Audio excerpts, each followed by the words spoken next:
조선시대에 왕이 신하들에게 하사하는 술과 술잔에는 칭찬과 격려의 의미가 있었다고 합니다. 그동안 많이 수고했으니 이 술잔에 술을 따라 마시면서 이제는 좀 쉬고 마음껏 즐기라는 그런 하사품으로 술과 술잔을 내렸다고 합니다. 오늘 본문에도 술잔이 등장하는데요. 그런데 이 술잔은 그 의미가 전혀 다릅니다. 하나님께서 진노의 술잔이라고 표현하십니다. 이것은 상이 아니라 벌입니다. 심판이고요, 멸망이고 괴로움을 주는 것입니다. 오늘 본문 15절과 16절 말씀 우리 같이 한번 읽겠습니다. 15절, 16절입니다. 시작. 이스라엘의 하나님 여호와께서 이와 같이 내게 이르시되 너는 내 손에서 이 진노의 술잔을 받아가지고 내가 너를 보내는 바 그 모든 나라로 하여금 마시게 하라.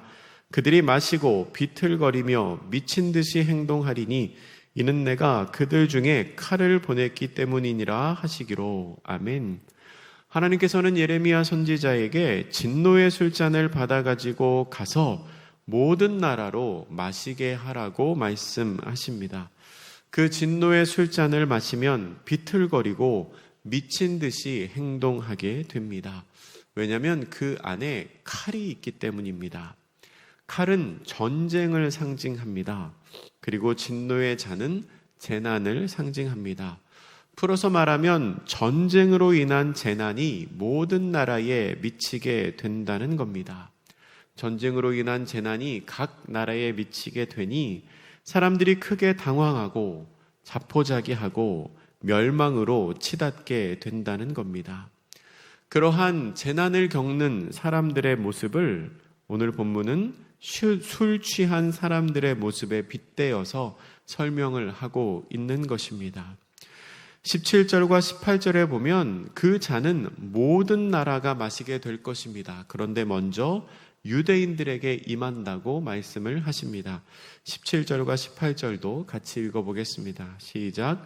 내가 여호와의 손에서 이 잔을 받아서 여호와께서 나를 보내신 바 그 모든 나라로 마시게 하되 예루살렘과 유다 성읍들과 그 왕들과 그 고관들로 마시게 하였더니 그들이 멸망과 놀램과 비웃음과 저주를 당함이 오늘과 같으니라. 아멘.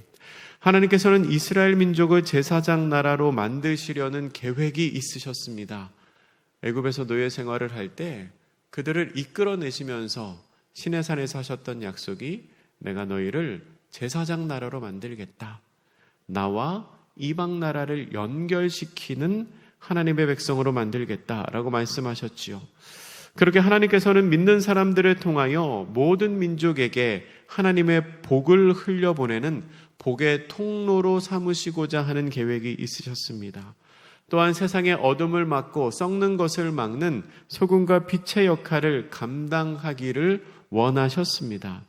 그런데 그 하나님의 백성이 빛을 잃어버리고 세상에서 우상숭배하며 더러워지고 타락하게 된다면 하나님께서 그 책임을 그들에게 먼저 물으실 거라는 겁니다. 세상 모든 민족에게 진노의 술잔을 내리시되 특별히 이스라엘, 유대인, 하나님을 아는 사람들, 하나님께서 약속을 맡기셨던 사람들에게 그 책임을 먼저 물으신다는 겁니다. 그래서 여호와의 진노의 잔이 예루살렘과 유다 성읍들에 먼저 미치게 됩니다. 그리고 그 후에 진노의 잔을 마신 나라들의 명단이 나오는데요. 길게 나옵니다. 19절부터 26절까지 나옵니다. 역사적으로 보면 그 나라 모두가 팔레스타인 지방뿐만 아니라 그 위쪽과 아랫지방에 있던 모든 나라가 당시에 이 팔레스타인을 지나서 애굽과 아라비아 사막 남쪽까지 진출하는 메소포타미아 세력의 이 팽창 정책에 다 휩쓸리게 됩니다. 역사적으로는 그렇게 됐죠. 바벨론이 그 지역을 다 점령합니다. 그 여파가 진노의 술잔이라는 하나님께서 이름 붙이신 것으로 주변 나라들에게 다 영향을 미치는 겁니다.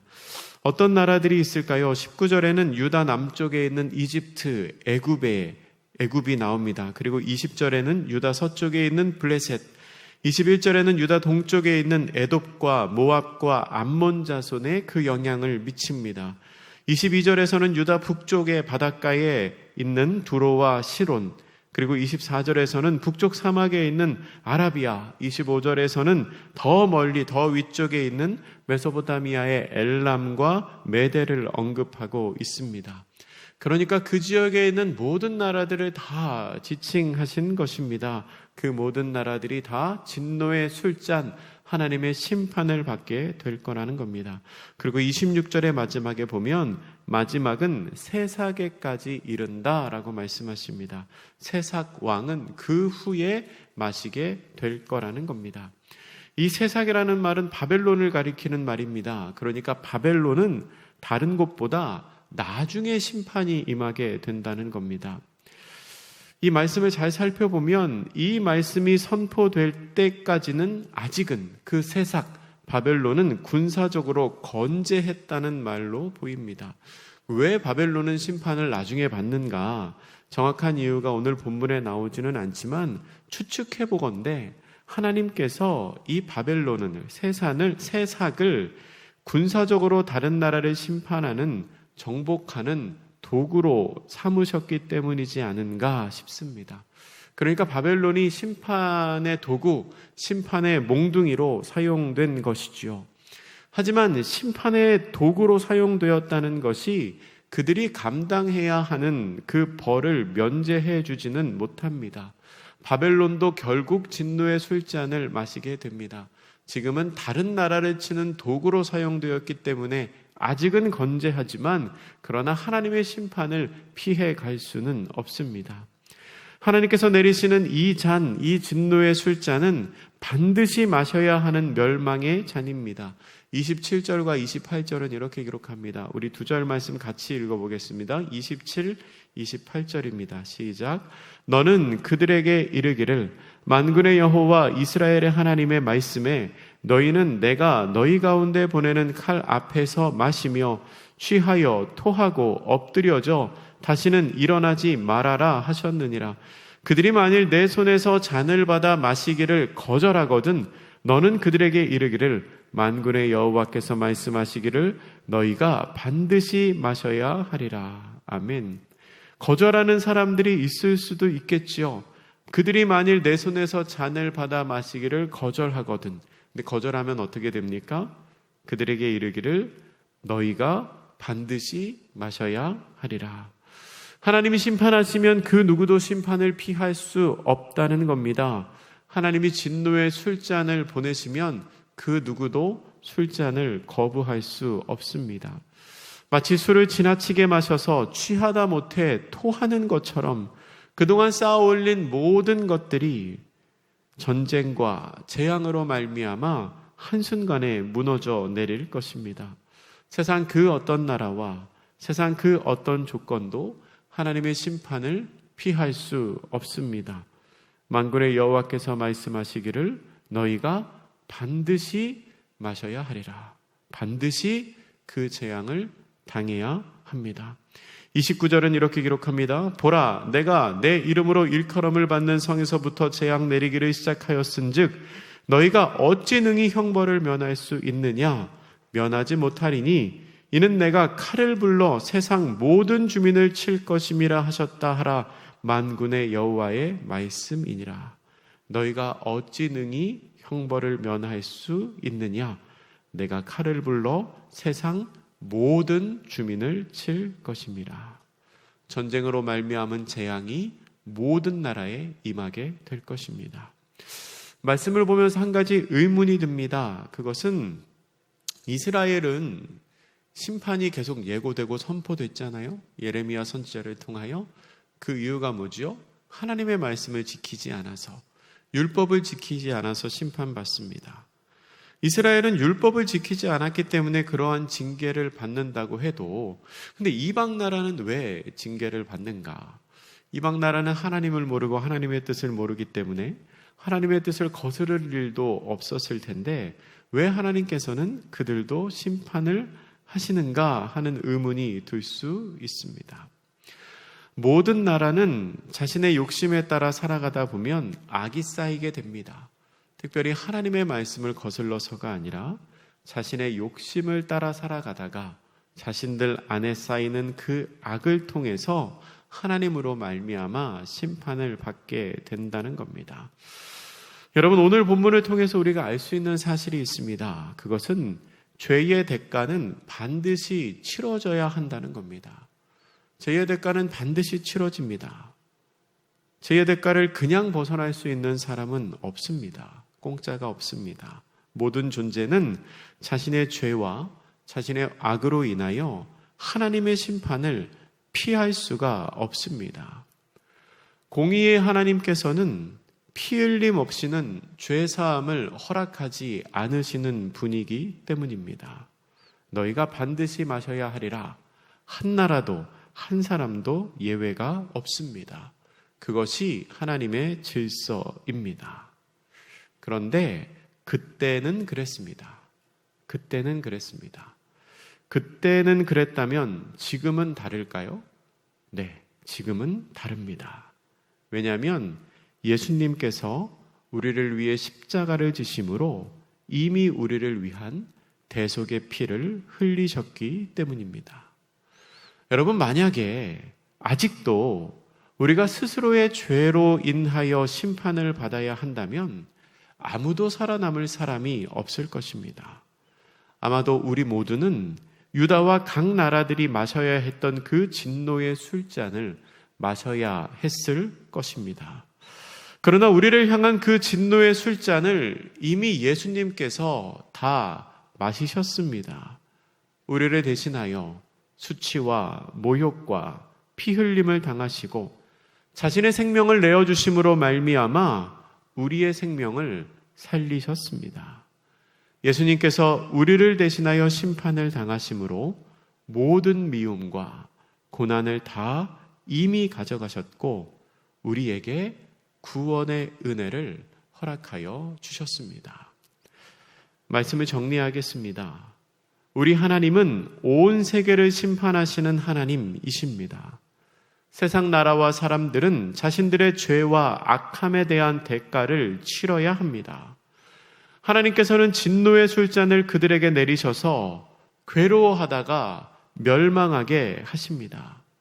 그 진노의 술잔을 피할 수 있는 사람은 아무도 없습니다. 모든 사람이 다 자신의 죄에 대한 대가를 치러야 합니다. 특별히 그 진노의 술잔은 하나님을 아는 사람들에게 먼저 임합니다. 하나님을 아는 이스라엘 민족이 제사장 나라로서의 역할을 감당하지 못한 그 잘못이 너무나 크기 때문에 그들에게 먼저 심판이 임한다는 것입니다. 그런데 우리는 그 진노의 술잔을 마시지 않습니다. 우리에게 예수님이 계신 것이 정말 다행입니다. 우리를 향한 진노의 술잔을 예수님께서 대신 마시셨습니다. 마땅히 우리가 겪어야 할 그 고난을 예수님께서 먼저 겪으셨습니다.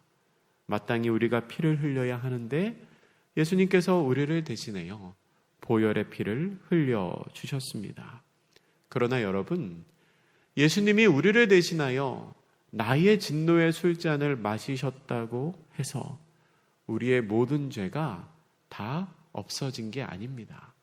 아직 죄인이지만 의롭다 칭함을 받는 겁니다. 죄인이지만 의의 옷을 입어서 하나님이 우리의 죄를 간과하여 주시는 겁니다. 그렇기 때문에 우리는 심판의 하나님을 잊어서는 안 됩니다. 하나님께서는 여전히 우리의 모습을 다 보고 계십니다.